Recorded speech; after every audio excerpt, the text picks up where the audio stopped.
top story this hour, illegal immigration in the United States. The California Senate passing a bill to limit state and local police cooperation with federal immigration authorities. This move bars state agencies from using their resources to help immigration enforcement. Joining us now is former Massachusetts Senator, Fox News contributor, Senator Scott Brown. Scott, great to see you. Senator, this sanctuary state bill comes as nearly a quarter of the entire U.S. population of undocumented immigrants lives in that state, according to the Public Policy Institute of California. I guess the question from everybody is, how can the state do this? Well, they can do it because they have obviously very liberal state senators who are obviously challenging the federal government. When Gorsuch gets appointed to the Supreme Court, you can rest assured that California is going to file a lawsuit. It'll immediately go to the Supreme Court, and the Supreme Court will rule in favor of the federal government because the supremacy clause, especially in something like this, it applies. Can you imagine, Dagan, living in California? I mean, that's really a great motto. Okay, listen, all you illegals, come on over. We're going to take care of you, whether you're a criminal, whether you're a murderer, rapist, you know, just come on. We'll take care of you. Imagine what the ordinary, hardworking, tax-paying citizen who believes in law and order feels in California right now. I feel very badly for them. I mean, don't you think this is just one more piece of evidence that's suggesting that people can't tell the difference between legal and illegal immigration? Why could they possibly say we're going to be a sanctuary and we're going to foster illegal immigrants? It's illegal to be here. So how can you make a law that says we're going to make it legal? I don't understand. Yeah, you're right. You're scratching your head. I hear your frustration. I was with some friends the other night. We just sat around and talked about this very issue. How do you actually support something like this? How do you say, come on, you've broken our laws, you've hurt or killed or raped. Hey, it's okay. We'll take care of you. We'll protect you. We won't turn you over. Imagine how that makes the ordinary citizen who's, trying to, basically stay safe feel. So it's it's highly unusual, and it's obviously going to the Supreme Court. Senator, where does the Republican Party stand on legal immigration? A lot of economists say we need more of it in order to keep the labor force growing and the economy growing. Sure. We have news out today in the Wall Street Journal and other publications that the White House is squeezing some of the rules on H-1B visas. Is this party for more legal immigration, less, or no change?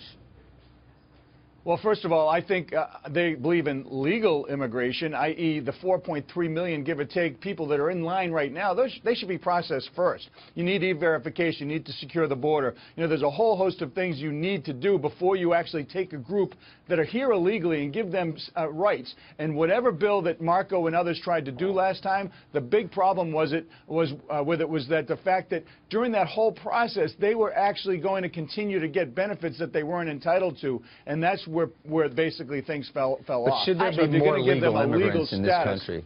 Should we increasing the number of legal immigrants?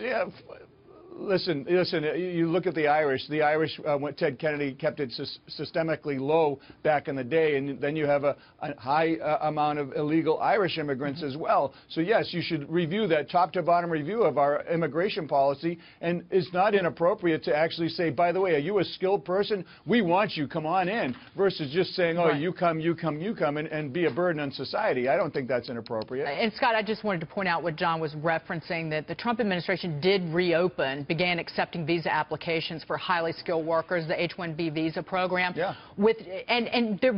Basically the broad crackdown that the president had talked about on the campaign trail didn't happen.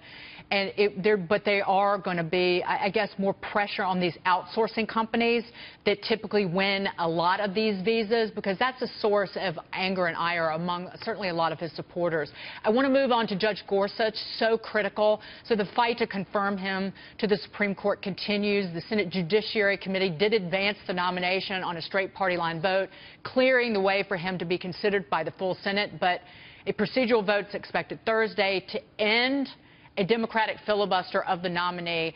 If Republicans can't secure the 60 votes that they need, they'll be forced to basically change Senate precedent in order to confirm Gorsuch with just a straight up or down majority vote. White House Press Secretary Sean Spicer is confident a decision will come Friday. Watch this. We've, I think, done a very good job of making sure that we have the Republican majority support that we need to pass it. It is now an internal question for senators to determine how they want to do it. But make no mistake, and I believe Leader McConnell, when he says on Friday, Judge Gorsuch will be voted as the next Supreme Court justice. This is a much-needed win for the Trump administration, right? Well, it's a much-needed win for the American people to have somebody with Judge Gorsuch's character and knowledge of the law. I mean, you watched the hearings like I did. It was unbelievable. The calm and the demeanor and the incredible amount of knowledge he had about our country's laws. It was fascinating to watch. So it's unfortunate they're going to change the rules, but you know, you need to act as Americans first, and these senators are getting so much pressure from the outside groups. I was there, Dig, and I've seen the pressure that both sides, the leaders, put on the actual members. You know, you'll lose this committee, you'll lose that committee. There's a tremendous amount of pressure, but you know, sometimes you got to fight and do the right thing. And I'm sad, but listen, I'm thankful also that we're going to finally move forward. Do you think that Democrats are going down a slippery slope here by kind of forcing Republicans' hand on the so-called nuclear option? Do you see senators later down the road perhaps changing Senate rules again on legislation?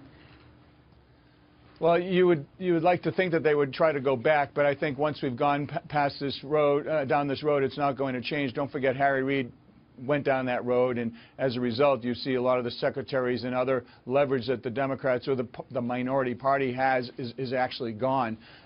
So I think this is going to be the new norm, and we're going to get not only this nominee, but potentially one or two more, and it could help the country and shape the country for decades to come. Right. That's really what those Republican senators like Lindsey Graham, we heard sound from them at the top of this hour, that they're concerned that the nominees will be so extreme in the future because that's what their base will demand from them.